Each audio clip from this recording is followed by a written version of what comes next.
Hello everyone, Christian Brewer here from Barton Marine. I'm going to talk today about the boom strut, the benefits of it and tips on fitting it and which type of boom strut to buy for your boat. We do a number of them, different sizes, different thicknesses of rod.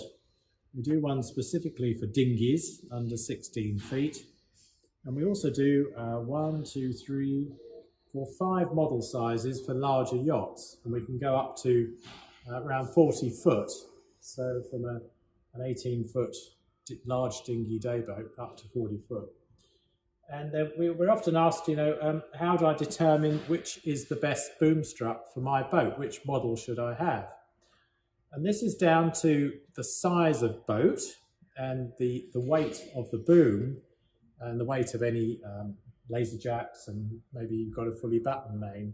So the weight of the boom can have an effect on which model. We do list a number of designs on our website, so you can look up on boats fitted with boom strut on our boom strut page, and you will see a huge list of yachts, and maybe your one is on there. But if it isn't, here's some tips for you. Now, what we ask you to do, without the boom strut fitted, we ask you to measure the tip weight of your boom. Now, what is tip weight? This is the weight of the end of the boom with everything fitted on it. So you'll have your laser jacks, you'll have your sail cover, maybe your boom stack, maybe you'll have the sail fitted, and it may or may not have full-length battens. So what we get you to do is get a set of bathroom scales and weigh yourself. You can do this in the cockpit. Take that figure and then weigh yourself holding the outer end of the boom without any sheet or kicking strap loaded on. So you're actually physically holding the end of the boom. Take that weight measurement, and that will give you an idea of the strength of boom strut required to counter the force of the boom.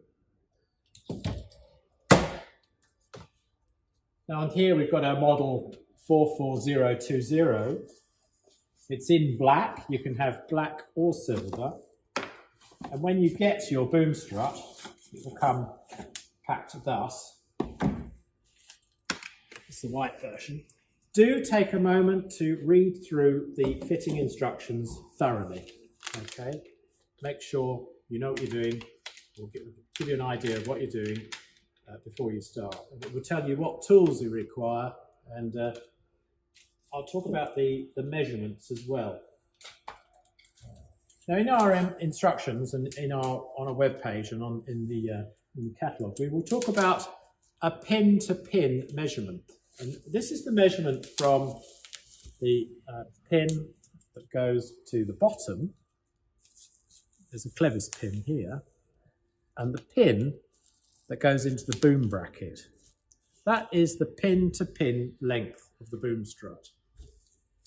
Now, it may be that you will have to move your kicking strap position to allow the rods to fit in the triangle. Now, if you are stuck for space, you can reduce the rods by up to a maximum of 150 millimeters. But we recommend you don't do that until you're absolutely sure, because we won't part exchange the rods once you've cut them. So you've done your tip weight measurement, you've looked up the list of boats, you can see which model you may require, but if you have to cut the rods, you can. Okay. And then fitting, we supply a mast fitting here, and essentially it is a slug that slides into the mast track section. That's the track section on the back of the mast. And what you'll see, here's one from the new boom strut we're fitting. You get a fixing slug here. So you undo the screws, and you can actually slide it in through the mast track hole, which is usually Well, we haven't got one in here, but it's usually just above the gooseneck fitting. Pop a screwdriver into the base here, because the slug may drop below the deck level. You may miss it. And you just slide the slug down, pull the screwdriver head up so that it holds the slug in place, pop the screws in and tighten it up. So the slug is holding the boom bracket, the mast base bracket.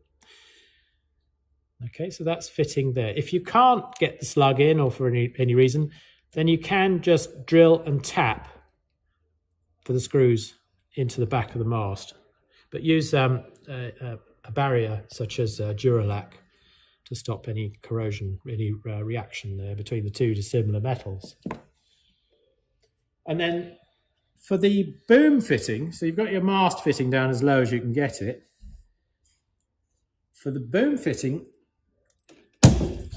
what we say to do, you'll see it in the instructions, is to raise the boom some 6 to 12 inches, so 150 mil to 300 mil above horizontal, or above the normal sailing position of the boom. And this is the point where you fit the boom bracket. You'll see that the rods are straight, they've got no load on them, but the boom is raised. This is the position you want. So that when you're sailing, the rods are pre-bent to their normal position. Okay. And there you have it. That's what we should be looking for when it's set up on the boat. And what are the advantages of the boom strut? Well, ask any sailor who's used them. You don't need a topping lift anymore.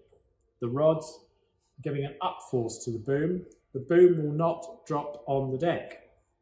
This is a great safety feature of this product.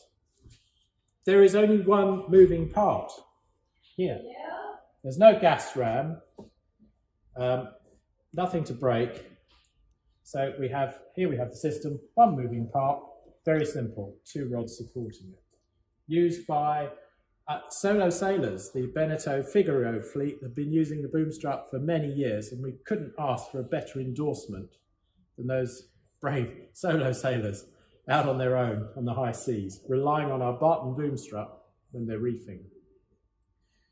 So there we go. I hope that gives you a better understanding of the boom strut and the benefits, how to fit it, and what size to suit your boat. Thank you for choosing Barton.